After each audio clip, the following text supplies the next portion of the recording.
Full story. Oh, we don't want to be. Yeah, I know. Did it? I didn't hear that it was absolutely definitively deemed too expensive to rehab, but nobody seems eager to even try to run the numbers on it. Um, yeah. Ah, such a shame. Can Such. everybody on Zoom hear us okay? Yep. Yep, okay, we're gonna go ahead and get started. If everybody can just go ahead and just the default mute, just to cut down on cross chatter. I've got a few things I want to get through today as quickly as we can. There's kind of a lot.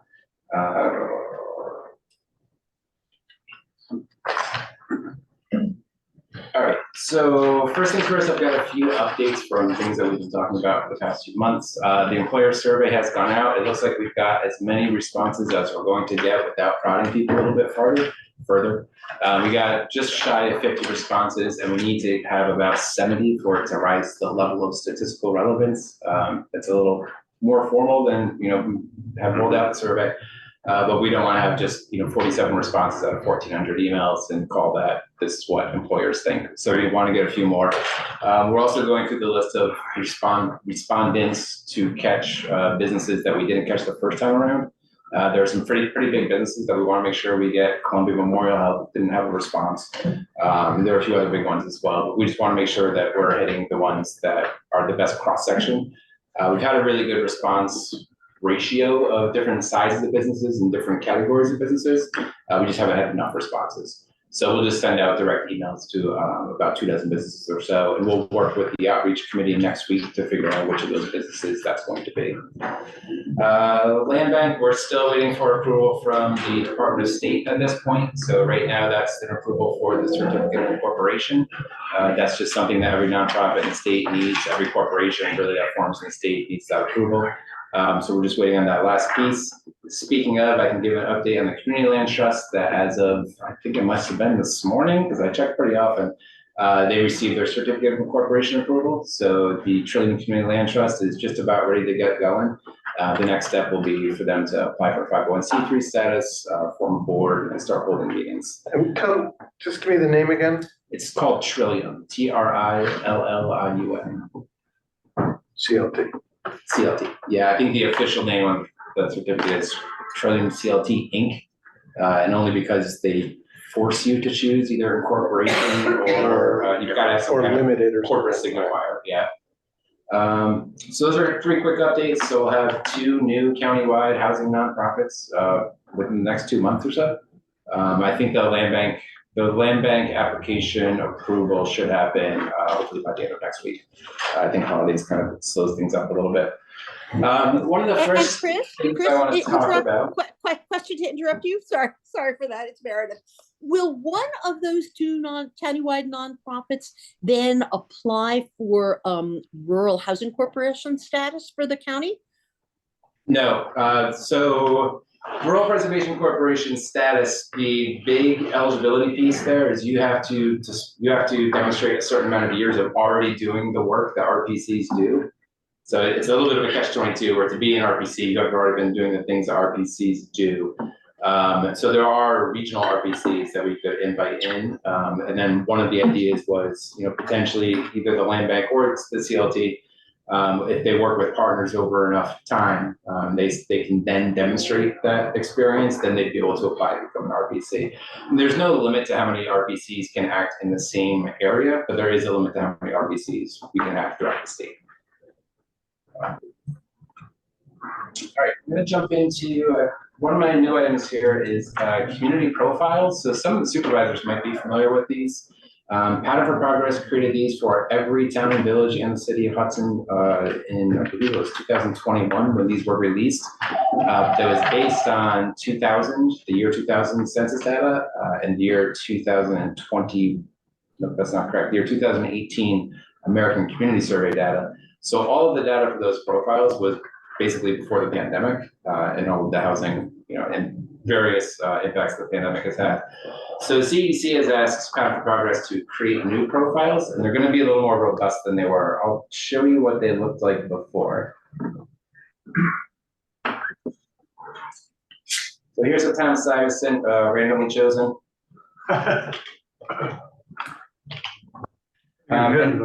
Yeah, I've got Keenan here too, but since Brenda's not here, we'll look at Stuyvesant. So these are just one-page snapshots, and they're called demographic snapshots, but they get a little bit into population change, your age distribution, ethnicity distribution.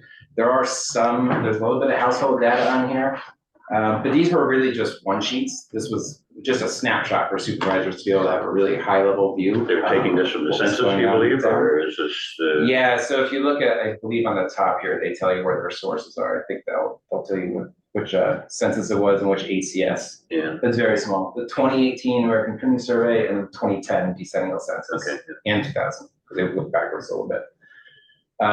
So it's just, this is real high level stuff. There weren't a lot of categories. So what we've asked them to do, let's see if I can, how quickly I can flip between my share screens.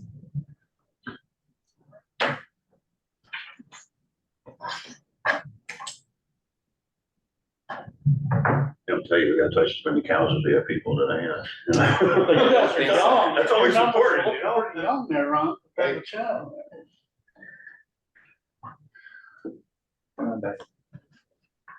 Okay, so that was the quick overview that I just gave. These were created 2 years ago, but the data that we're using was, even by then, was a little out of date. So we're asking them to update new data or update the profiles of new data. Luckily, new ACS data just got released like a week or two ago. So we'll be able to get at the most up-to-date information that the census data has, or Census Bureau has. So we're breaking this down into 3 categories. Again, the initial ones were just one-pagers. These will be a little bit longer. So we're breaking it down to housing, economics, and demographics. And then within that, they'll be expanded and given context. And that context, it goes through time and space. So the context, we'll be able to see trend lines. So hopefully we'll be able to go back to about 2010. It might be 2012, depending on how the data lines up. And then we'll be able to see how that changes over time. And then we'll also place it in context within the state. Now, the original profiles, it was just your town, the county, and then the state, which the towns within the county are also similar, that having the town and the county sort of comparison, it wasn't super helpful. And then at the state level, you bring in such incredible outliers. I mean, once you bring in New York City, that skews all the numbers, right? The comparison numbers become kind of apples to oranges just because of the size of the city, the density of the city. So we're working with Pattern to figure out what kind of contextual comparisons make sense. I think it makes sense to compare our entire county to neighboring entire counties, so Greene County. The counties that have population centers might make a little bit less sense, but maybe even the Berkshires. We don't have to stay in the state, right? We can go across the border to the next state. The Berkshire County is probably as similar to Columbia County as Greene is. And I think those similarities are much stronger than they are to, Rensselaer or Dutchess or Ulster. Just emailed you another resource that my assessor had sent some time ago. It's point2homes.com. Yeah, I got that. Do you have that? Yeah. That's pretty remarkable. Yeah, I like that one. Maybe I'll talk to you offline about a different thing I read today that nobody should use. So the housing demographics, these are the categories that we're looking at right now.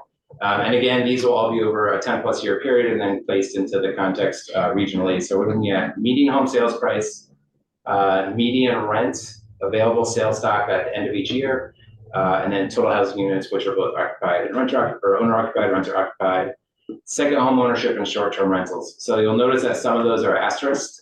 Some of that information is a little bit trickier to get at. Median rent, we think we figured out a way to do this. If you look at American Community Survey or Census Data Survey, the little line that says median rent, it just includes all of the rents currently in the county, right? Which is helpful to some degree, but if you look at the median rent right now for Columbia County, it's $982. That's not a realistic reflection of available rents.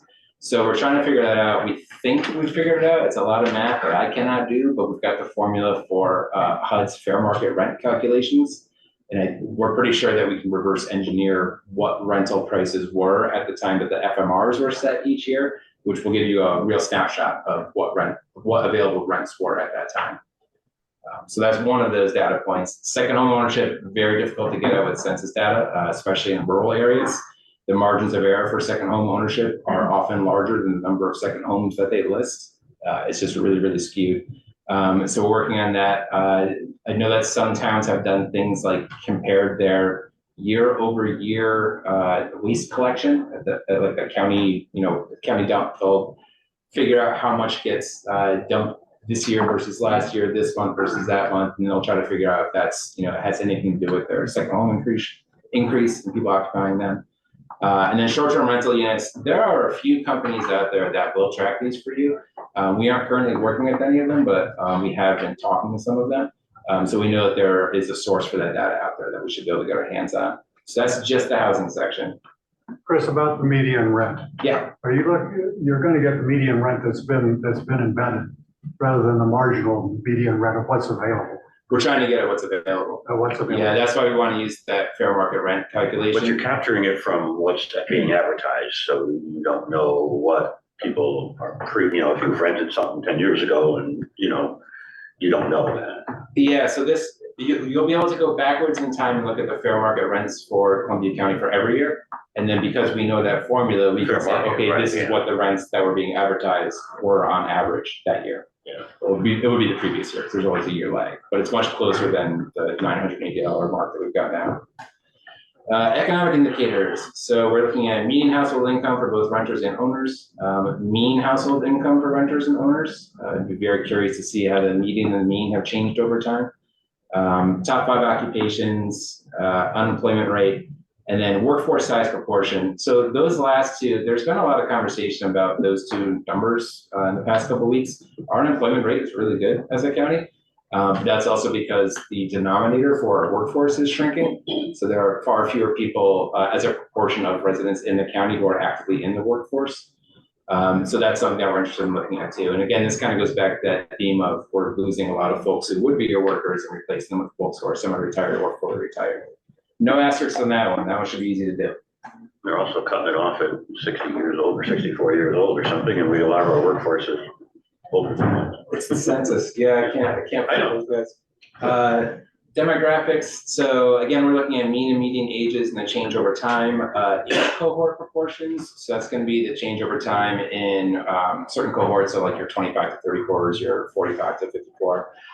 The ones we're really interested in there are the 25 to 34 and the 45 to 54, which is your core workforce. But we're also really interested in school-age children and what that decline, or I should say what that change has been. It's probably a decline, but what that change has been over time and as compared to the rest of the region. And then mean and median household sizes, we'd like to look at that for owners and renters. Again, this is information that wasn't in the current or in the previous community profiles. We're pretty sure that household sizes have shrunk quite a bit over time. Some of that owes to fewer children in the county. And some of it just owes to we're getting older as a county, and older people are more likely to live alone. Is there any breakout data on that for household size? Is there any breakout data for household size? So we know it now. Yeah, you can find it on the census site right now.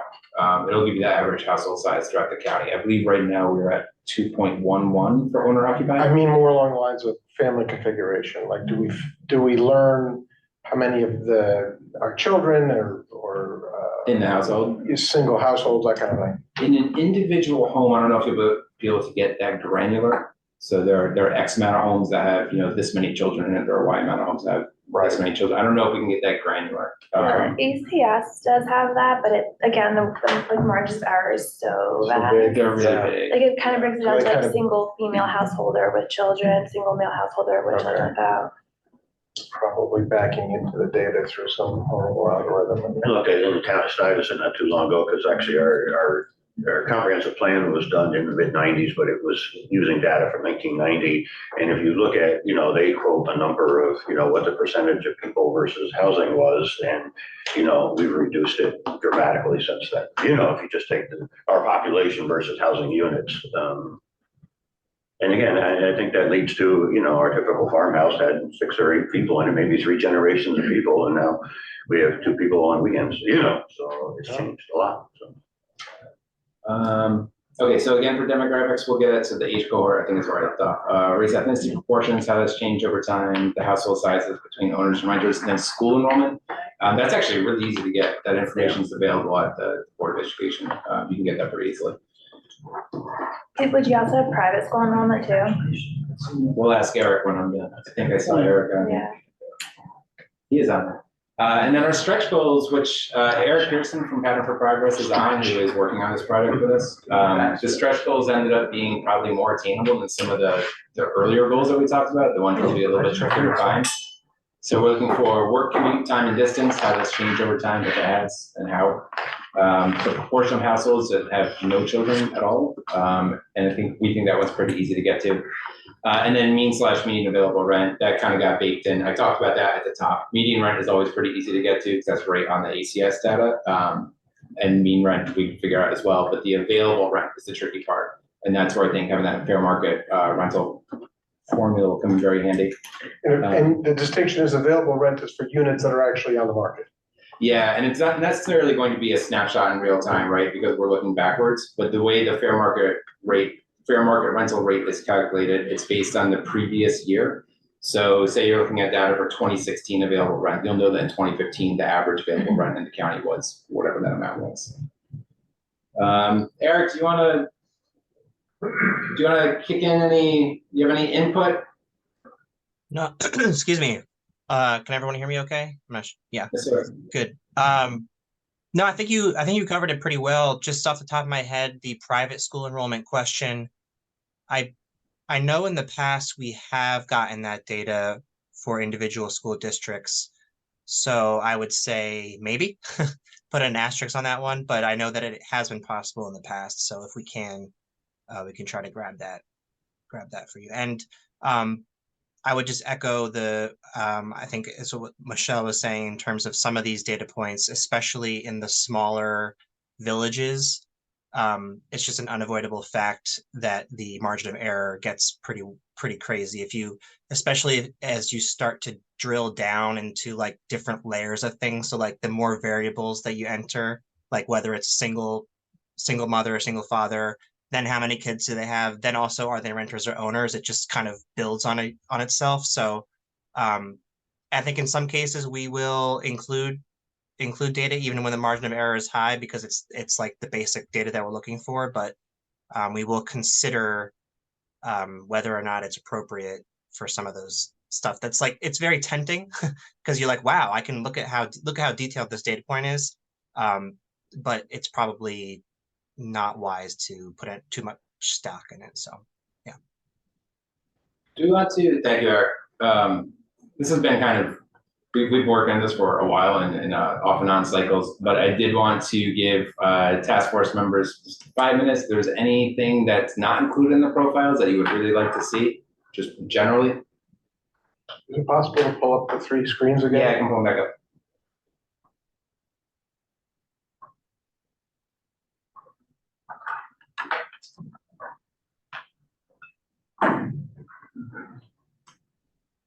You just want to see the 3 categories, housing, economics, demographics? Okay.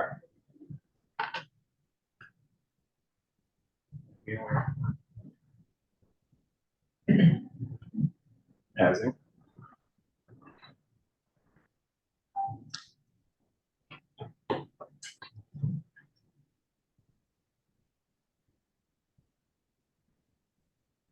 Chris, if you're doing a snapshot in time, is it possible to do available rental stock? I know that changes monthly, but sales stock does as well. The actual number of units. Yeah, and the asking rents maybe? Available though, available to rent. Asking rents we can get. That's that formula with the fair market rental calculation. I mean, you can just go on brokerage websites too and get asking rents. Yeah, available rentals at a given time, like full count. That would probably require a market study, but Eric, what is your response as the aggregator of data? I would say that would be probably difficult to impossible to get over time, like to go back in time and try to find that number out. And then as far as trying to get a snapshot of what it is right now, or as close to right now as we can, there's no easy way that I know aside from just, as you said, going on, like trying to estimate going on these different sites and looking for what's available. So, or a market study, which I think is a little bit outside of the scope of these profiles. Meredith, is we could start to look to see, you know, we're getting an increased number of people interested in various types of housing from the work that you're all doing, and some are gonna have to do a market study. And the market study would have to show, you know, how many units there are, how many are empty, because you don't wanna go and build 100 new ones and find out that they're not gonna, the absorption or the ramp up of the rentals. But why don't we look at that outside of this? Yeah, we're not gonna figure out what's going into the profiles today. I just want, if there's anything glaring that wasn't included, we could probably do rental vacancy rate. I think that's, it will at least get you kind of into the area of what you're talking about. It's but not it might gonna, not I mean, rise to it's the- gonna be very small and it's gonna be Very very low. consistent. Yeah. I wonder if there's any way to look at the percent of the housing stock that's, or rental stock mostly, that's subsidized housing. That's a good question. And I'm actually used to the state, well, not used to, there's subsidized housing inventory that Massachusetts keeps. So every subsidized unit in every town gets placed in one registry that is kept at the state level. It'd be fairly easy with respect to where, when you talk about subsidy, where the tenant is subsidized or where the project itself was initially subsidized, so the rent is lower. I mean, I think all of the above, but I mean, you know, we're talking mostly about Housing Choice Voucher Program and the Who administers them? VA, and then No, there's, But and it then there's follows. also, you know, I'm sorry, Yeah. what became Bliss Towers and all of that stuff Yeah. is obviously subsidized also. I think it. But that's easy. Yeah, I think it would be good to know how many there are in the county. I don't know if every community needs to have that in their profile. So I think a lot of the communities are gonna be zero. Yeah. Most of the communities, I think, are probably gonna be zero. Yeah, I And think we- at the county level, that would be helpful. Yeah, just to have that data. So maybe outside of this, that would still be good to We have. got involved in that because the broadband people asked us to provide them with a list of all multi-unit housing. And we did pull that from the tax, real property tax rolls, because it's a separate classification. Yes. But they wanted to provide digital equity grant opportunities to people who were renting units. Right. So that if the unit itself didn't have broadband, but broadband went down the street, someone could get a connection. This is the You know- revival I know. A couple- Yeah.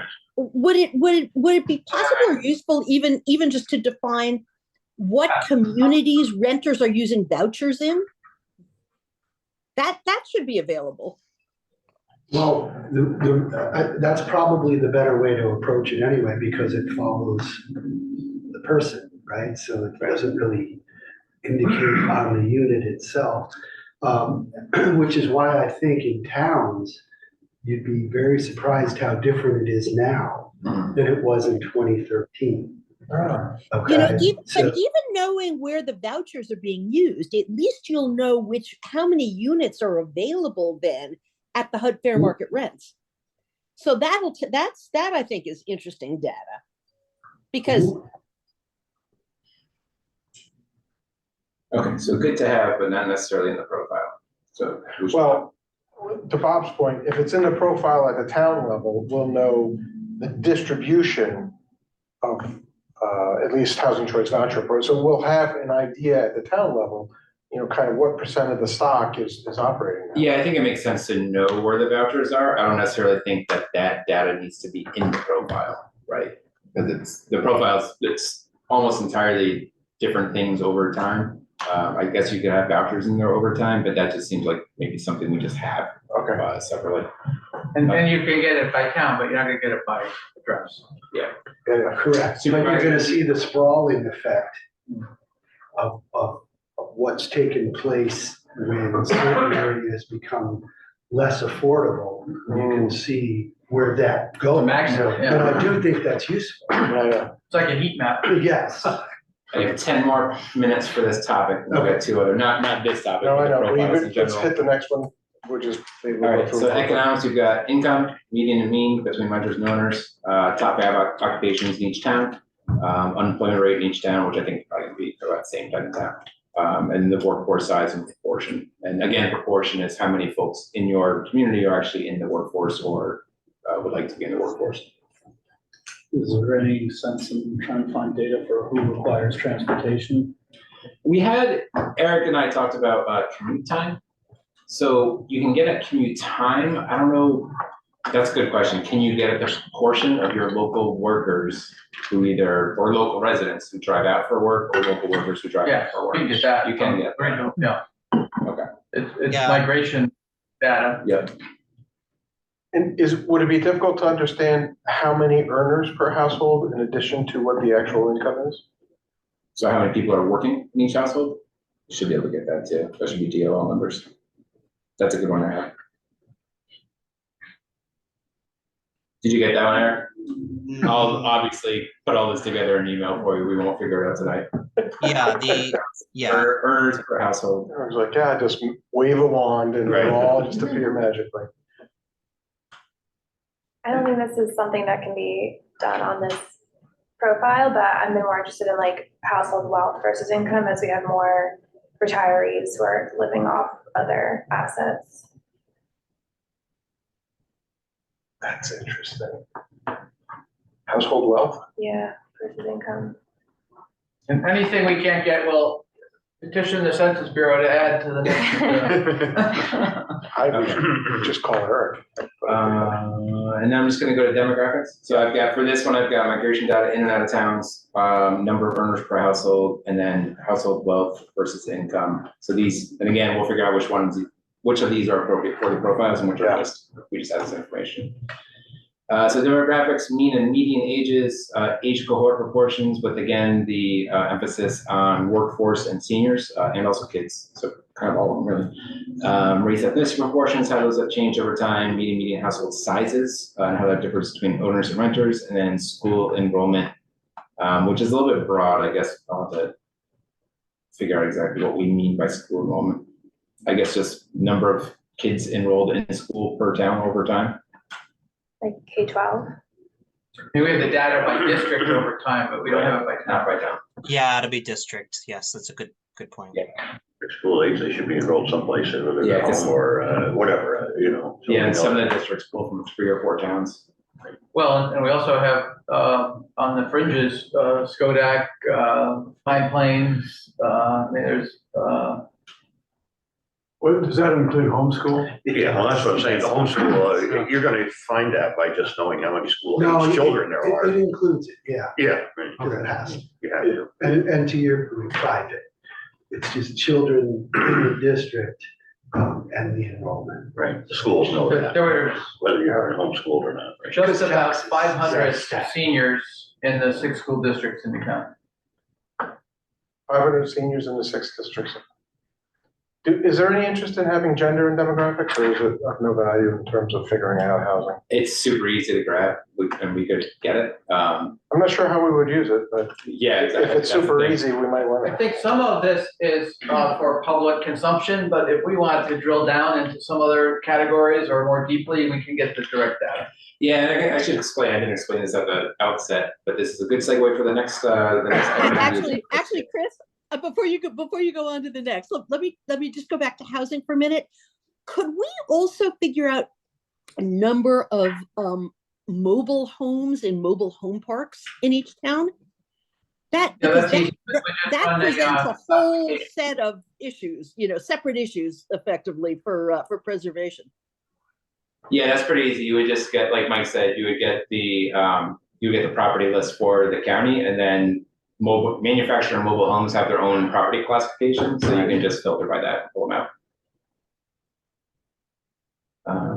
Okay, so the point of the community profiles is to make it easier for towns and the county to apply for grants. Mike and I met with Darren Scott last week for 2 hours at Darren Scott's, I don't want to say insistence, it was his- Request. Darren's request. He asked if he could come down and meet with us for 2 hours to talk about what our housing strategy looks like in 2024. And we didn't invite anyone else because we didn't want to have their own agenda distract us. So I apologize. So the big takeaway was Darren suggested that we really focus on 1 or 2 programs and try to get those locked down next year that aren't necessarily project specific. So you don't have to have land, you don't have to have any kind of product or project lined up. It's just grants that are available. So, and this is only HCR. This is not everything that HCR offers, but I think these are the ones that make the most sense for us. So there's CDBG, which again is Community Development Block Grant Funds. This is defederalized money that goes to the state that then make available to communities throughout the state.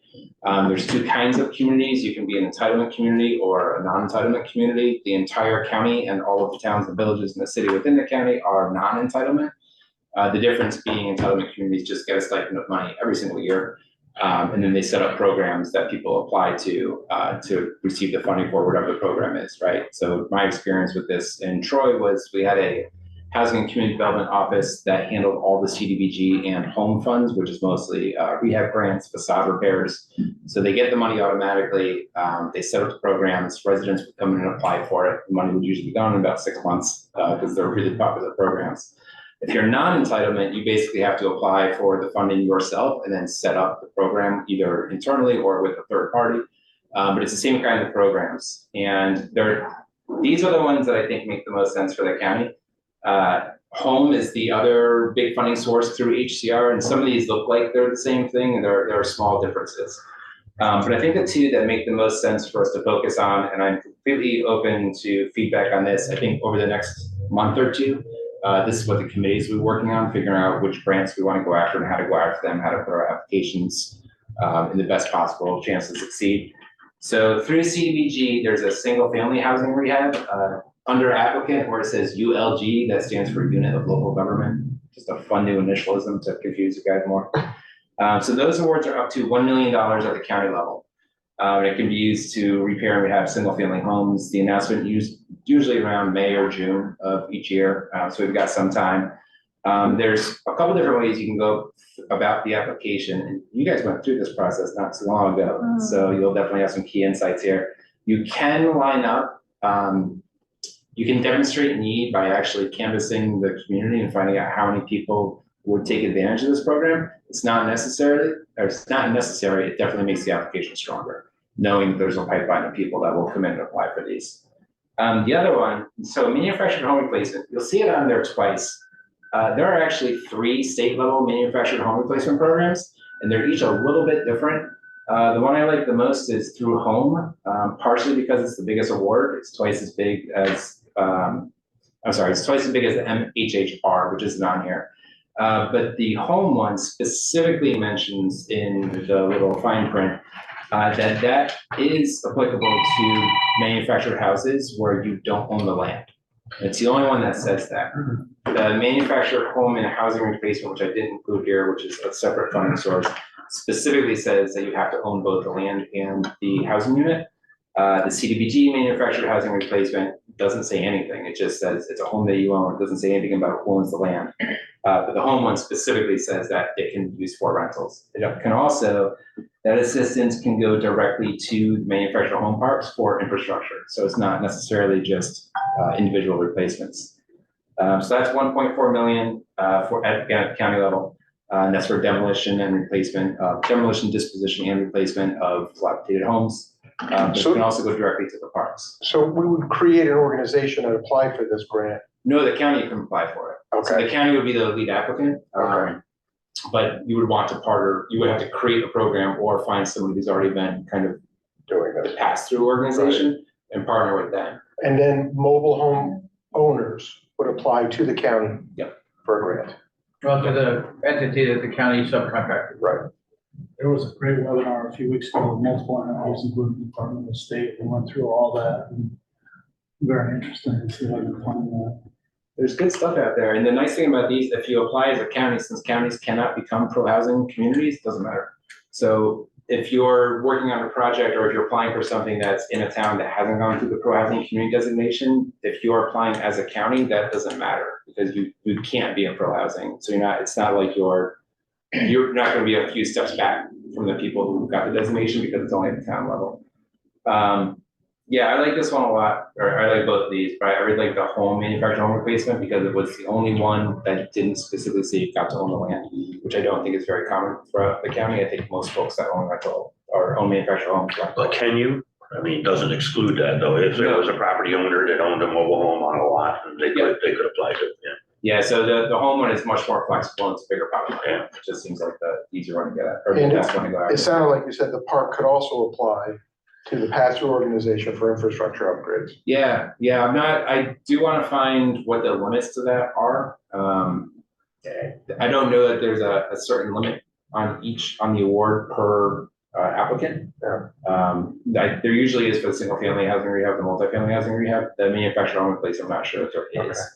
And I think that's because some of them are just replacing a home and some of them are, we need National Grid to finish lighting up the development. Has Right. CDBG done grants before through Columbia County? Because so Berkshire County has, and they used to do it through municipalities, and then they actually came to Berkshire to Conic, and we've been doing it for 4 years. 2 different programs under CDBG. This has to be to a municipality, so the money has to go to the county. Goes Then to the county gets to decide who it contracts with to, Do they traditionally right now go through the towns when they have No. grant money? no. I understand. Well, with the economic development, community block grant money, the county, someone comes from a town to us and says they want to apply for the grant. We go to the county and do the grant application for the county. When the grant is awarded, the county contracts with CEDC to administer the grant to the developer. And who's submitting the reports? Because the reports for those grants, you may know, are. But the issue here is Ones. the person that gets the recipient of this money has to do the work. So you'd use a Rupco, you'd use a Hudson River Housing, right? Yep. Because there's nobody here we don't have the capacity to go out and send workmen out to replace your windows, right? Because I'm talking about the reporting of the activities. right, but they do that, if they would have the requirement of doing it, because they do it for grants all over the region or the state. And they pull out, I think it's up to, I think both CDBG and home, you can take out up to 18%. Up to 18, yeah. Yeah, it's pretty big, so you can get That's huge for 5 for something. admin and 13 for program delivery. So if you got like $500,000, that's 65 grand for program delivery. So you can Not bad. administer, and that's when we've got 4 right now, over $1.5 million of economic development grants. A brewery, a distillery, the housing unit for Glenkill Farm, and we get $15,000 from each of them, but you get it over time. So because the administration is most of the economic development grants take 2 to 3 years to work out, and the risk on those there's job creation requirements, and if they don't, you might get a $300,000 grant, but if you don't create $15,000 per job, you get reduced as to what you get. So I can't take the fee up front because I'd have to pay back. So I want to be real clear, these aren't the only grants that I think that we should be forwarding to. I mean, obviously, if the county's going to be the applicant, this is a recommendation that we might make to the county and ask them if they'd like to consider it. But these are just 2 grants that aren't project specific. That's why I pulled these out. These are just, you set up a fund and then people can come and apply to the fund. It's something we haven't had. So that's something you can do and then still chase project specific grants as you get sites or as we get sites. I think these 2 are great. I think these look really good. What about the +1 ADU? Is that, it sounds like that they may have filled their quota for this round of it, but another round may be coming? Well, so the +1 ADUs, the applications for that were due last November and it's a 2-year program. I think they got 10 applicants across the state and they're all, they're administering the program in Ulster County for sure. I think there was maybe one in Rockland. So it may be available again next November. And I think that's another one where it makes sense for us to figure out if there are enough people throughout the county that would take advantage of it for us to put together an application. I know that in Ulster County, they got their doors blown off. I think within the first 2 weeks of announcing that they got the money, they got 3 times as many applications as they can possibly fund.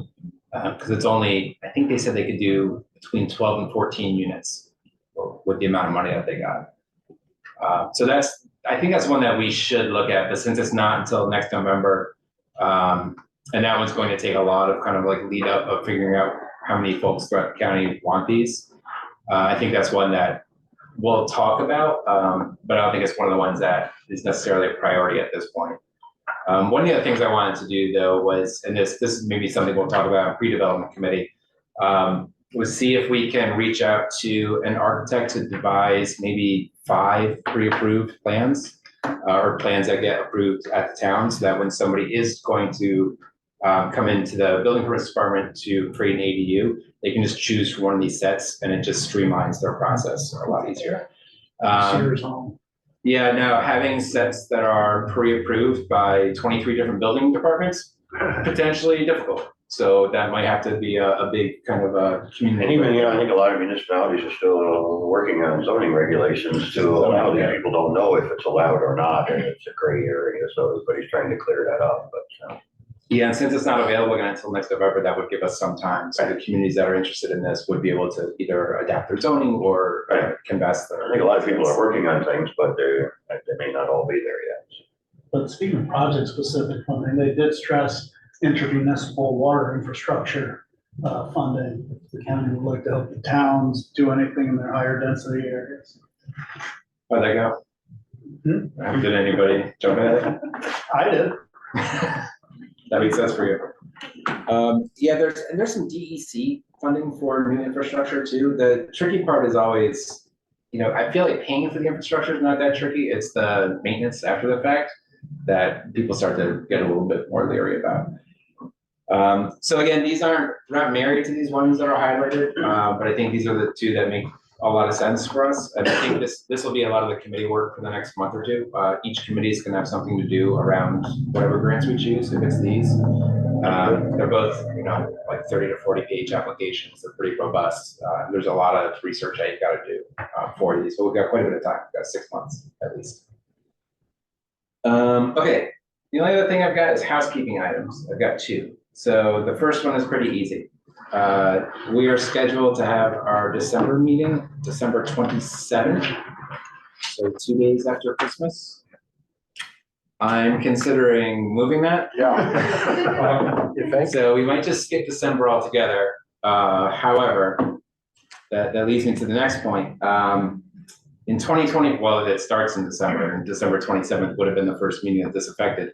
I have an opportunity to be, potentially, if the application is approved, Powder for Progress has a fellows program where you enter it. I don't know how often they run this, but it's every other Wednesday for X amount of time. And the 4th Wednesday will be one of those Wednesdays. So for 2024, our options potentially are, do you guys want to do, and obviously we're not going to figure this out right now. This is start of a conversation. I'll send around a doodle poll because everyone loves doodle polls. Potentially Thursdays. So the 4th Thursday, or we can move it to the 1st Wednesday. So just push it back a week. I'm trying to avoid supervisors are 3rd Wednesday? Second. You guys are 2nd Wednesday. Okay, so stay away from 2nd Wednesday. Did you say 3rd Wednesday or 4th, 3rd Thursday or 4th Thursday? I'm considering 4th Thursday or 1st Wednesday. A number of us have town board meetings on Thursdays, but there's usually the 4th would be okay in my world, but I don't know, we can check with others. But Okay. Thursdays tend to be more difficult nights generally. 6 p.m.? Yeah. So, yeah. So maybe 1st Wednesday, but we'll figure it out. I'll send a poll around, but I just wanted to put it out. I think we're 4th Wednesdays. I think the way it works is I would be able to run these, but I'd have to move them to like 6 o'clock. Yeah. That's a non-starter in my world. Okay, everybody else too. Okay, so I'll put a doodle poll out about that, but I just wanted to put it on everybody's radar. And also Michelle wasn't here when we announced that the CLT got their certificate of incorporation approved, so.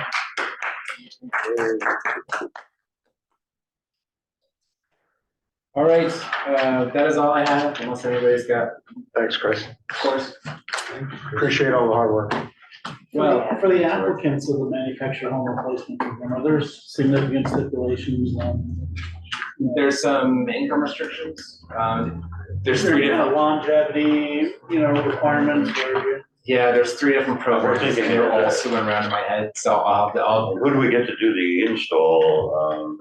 Is there regulations on that? they'll have to work through, there's a certain kind of contractor certification. Most of them have to be certified to do mobile homes, even to do repair work. I know you had to be, but Yeah, I know that there was a few, I actually checked to see if we had HUD certified contractors in the county. I found one guy, but I don't know if he's still working. No, Could you find anybody? No, they don't think That's it's, hard. they don't. I have, because I'm going through this, so Right. we can talk. I haven't, the contractor that I'm working with are from Schenectady and Albany County. Okay. No one around here was interested in doing the trainings, or like they're doing multi-million-dollar houses. Yeah. But I wonder if they'll be down for $60,000 manufacturing. the grant, we can talk more at the meetings, but Valley Reed is our grant administrator and grant delivery provider, and they've done a ton of manufactured home. Folks that Yeah. They're called Valley Reed. They're based in Saratoga, but they've been really great to work with. And they're so nice, Chris. I'm sure even if you want to just like pick their brains on the manufactured home program, I'm sure they give you a wealth of information. I think I talked to them a bunch of Lake George. Yeah. We were sitting at a table with them. Unfortunately, it's not available, but I sent an email to see. So I've got like all these forms and the application.